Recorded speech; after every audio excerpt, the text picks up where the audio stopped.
शांति। आपका प्रश्न है कि आपका भाई बुरी संगत में पड़ गया है, इसकी वजह से आपके पापा छोटा सा बिजनेस था वो भी बंद कर दिया और अभी रिलेटिव के यहाँ रह रहे हैं और मम्मी मोह के वश होकर नहीं गई है और जितना भी कर्ज होता था मम्मी पापा को देने के लिए बोलती थी और अभी कर्ज इतना बढ़ गया जो भरने के लिए पैसा ही नहीं है।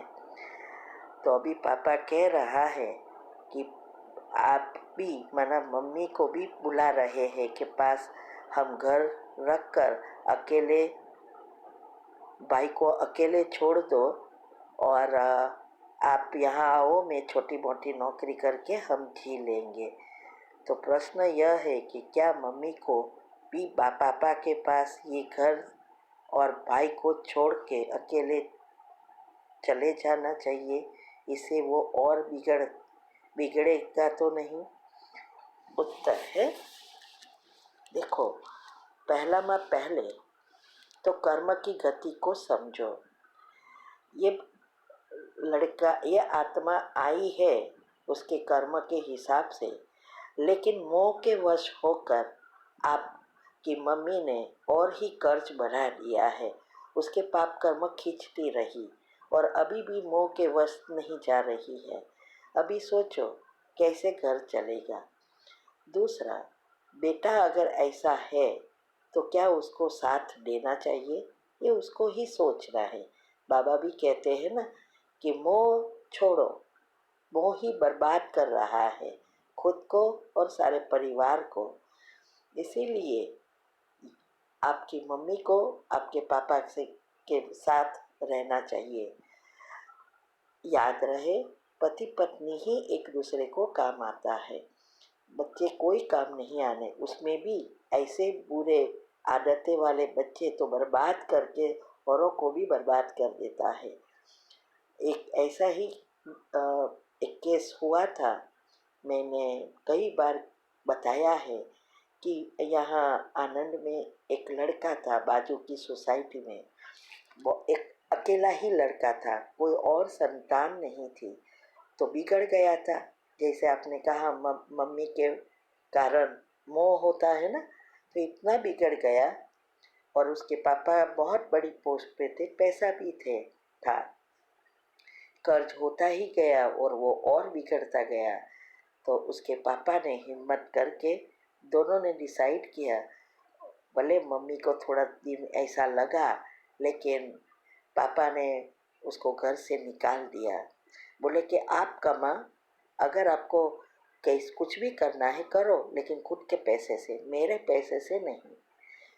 और उसने पेपर में भी दे दिया कि अभी से कोई भी उसको कुछ भी देगा उधार, उसका जिम्मेवार मैं नहीं हूँ और कर्ज मैं नहीं दूंगा। ऐसा सब लिख के दे दिया और उसको घर से निकाल दिया। फिर वो आदत के कारण उसको पैसे का प्रॉब्लम हुआ, उसको जेल में जाना पड़ा।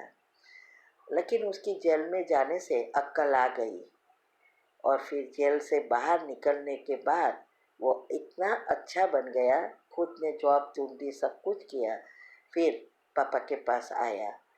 तो देखो, ये बात बहुत अच्छी रीति समझना है। आपकी मम्मी को भी ये ऑडियो सुनाना। ये दो चीज़ हो सकती है।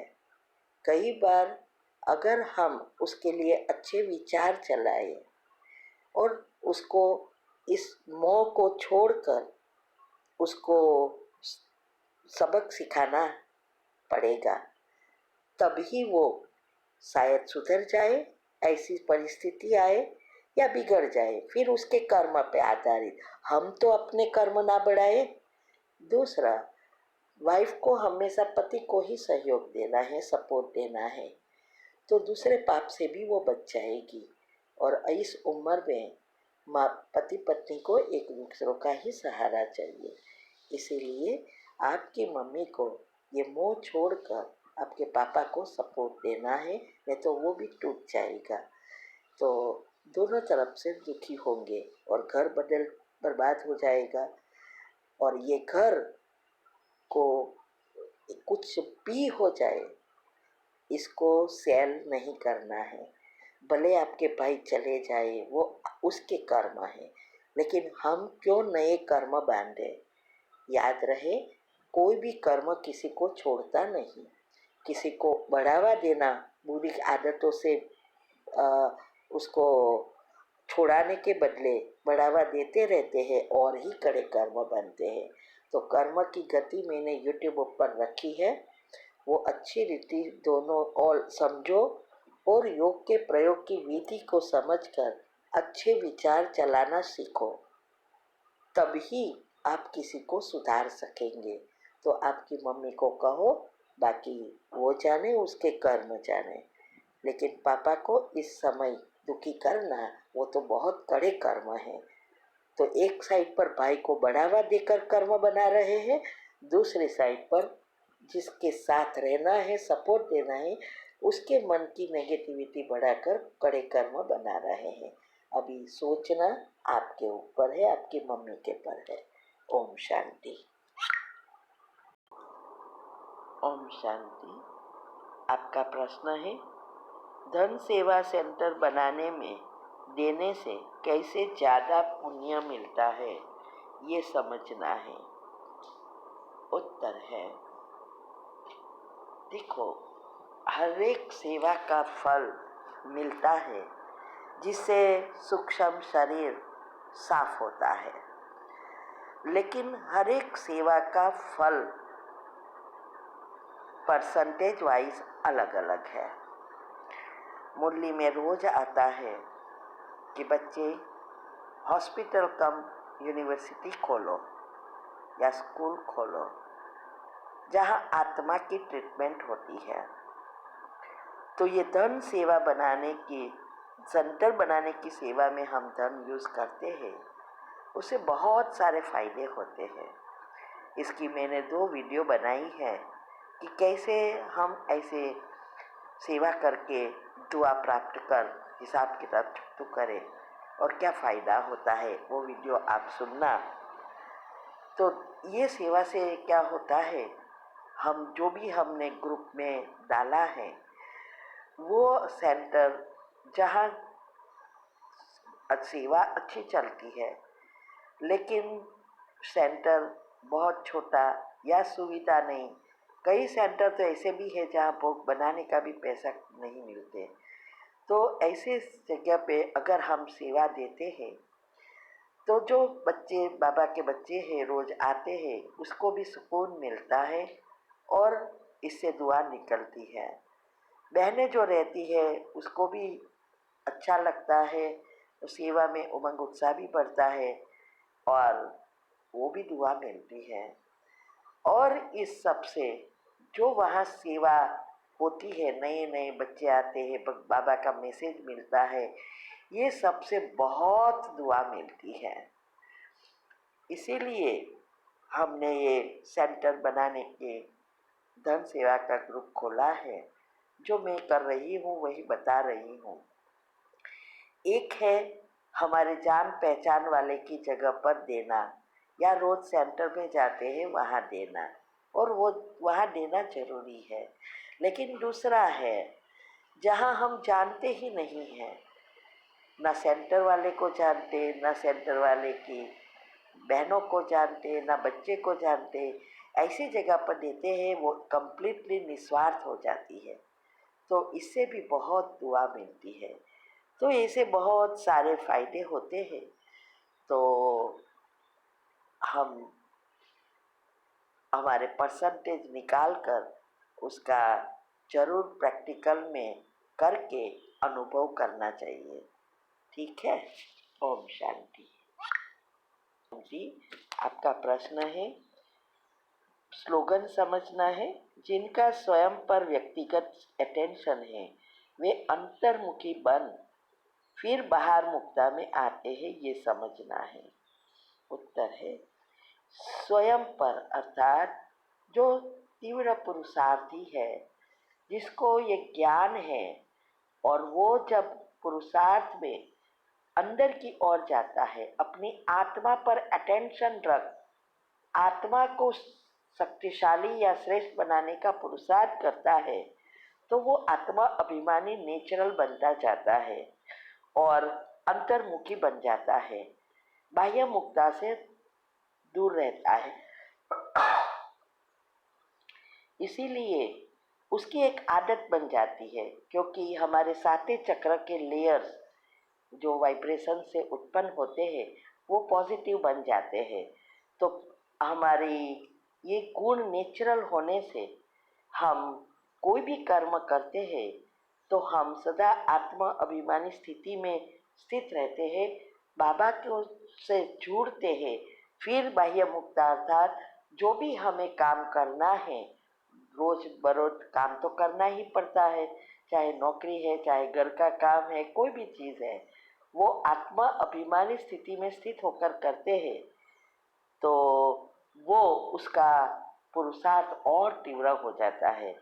तो सारा मदार ही हमारी आत्मा अभिमानी स्थिति पर है, तो वो ऐसी हैबिट ही पड़ जाती है और वो कोई भी काम करता है वो अपने आत्मिक स्थिति में स्थित होकर करना वो नेचुरल हो जाता है। ठीक है। ओम शांति। आपका प्रश्न है, मेरी 2 बेटियां 28 साल की हो गई है, ज्ञान भी लिया हुआ है, लेकिन उनकी जन्म कुंडली खराब होने के कारण उनकी शादी नहीं हो पा रही है। उनकी शादी जल्दी हो जाए इसके लिए क्या करूं और वह क्या कर सकती है? उत्तर है, देखो, कुंडली खराब नहीं होती है। आजकल जो भी टॉपिक हम समझाते हैं कि कुंडली क्या है, जन्माक्षर क्या है, वो सब आप सुनो, इससे आपको पता चलेगा। वो एक प्रिडिक्शन होती है, लेकिन आप उसको सोच सोच कर कुंडली खराब है, कुंडली खराब है इसलिए शादी नहीं होती, और ही आप इस प्रॉब्लम को बढ़ा रहे हो। तो पहले तो ये स्टॉप करना है। उसके लिए जो मैंने विधि बताई है योग के प्रयोग की, नई चैनल पर आपको इजीली मिल जाएगा। वो अच्छी रीति समझो, सुनो और उस अनुसार लिस्ट बनाओ और ऐसा मनोचित्रण करो जिससे वो शादी जल्दी हो सकती है। वैसे तो मैं कहूँ शादी नहीं जल्दी होना ये भी तो अच्छा ही है, अभी समय ही कहाँ है। शादी करके आजकल कौन खुश रहता है? इसीलिए अगर ना करे तो बहुत अच्छा, अगर करना ही है तो बाबा कहते कर दो। तो उसके लिए आप वो विधि अनुसार लिस्ट बनाकर जो जो मैंने बताया है वो करो।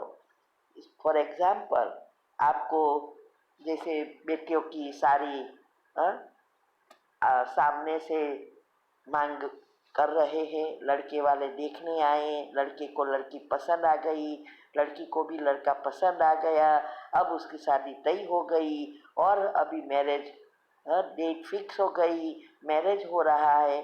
ऐसे जो आपको चाहिए और उसकी सारी विधि है उस अनुसार लिस्ट बनाकर उसको रोज सुबह में जो मैंने बताया है उस अनुसार कमेंट्री के रूप में दोहराना है, और हर घंटे क्या करना वो भी मैंने बताया है।